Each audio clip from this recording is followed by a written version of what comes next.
Good evening and welcome to the Channel Studios here in London with your international news around the world in 5. Princess Latifah, the captive daughter of Dubai's ruler, has appealed to UK police to reinvestigate the kidnapping of her older sister from a Cambridge street more than 20 years ago. I'm a hostage and this villa has been converted into a jail all the way. In a letter, Princess Latifah tells the police this could help free Princess Shamsa, who was captured on the orders of their father. Shamsa, who was just 18 then, is now 39 and has not been seen in public since. A High Court judge ruled in 2019 that Sheikh Mohammed bin Rashid Al Maktoum had abducted both daughters and held them against their will. Australia has passed a world-first law aimed at making Google and Facebook pay for news content on their platforms. The legislation had been fiercely opposed by the US tech giants, with Facebook blocking all news content to Australians over the row. Facebook agreed to reverse its decision after robust negotiations with the government, which led to changes to the law to address some of their concerns. The law is seen as a test case for similar regulation around the world.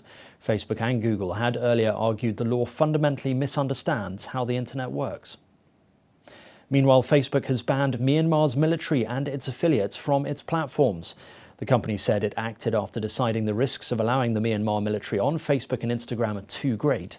The military has used Facebook to boost its claim of voter fraud in the 2020 election. Facebook had just days earlier already banned the military's main page for breaching its guidelines following the coup on February the 1st. Violent protests continue in Niger after the former president Mohamed Ousmane declared himself the winner of an election in defiance of the official results. On Tuesday, the Election Commission said the ruling party's candidate, Mohamed Bazoum, was victorious with more than 55% of the vote. However, Mr. Ousmane says he won with 50.3% and called on his supporters to mobilise. An observer mission from the Economic Community of West African States said the vote was held under free, fair, credible and transparent conditions.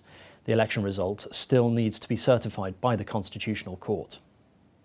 Armenia's Prime Minister has warned of an attempted military coup after the country's armed forces said he and his cabinet must resign. Nikol Pashinyan was later seen marching with supporters in the capital, Yerevan. The army earlier said the Prime Minister was no longer able to make reasonable decisions after he sacked a top military commander.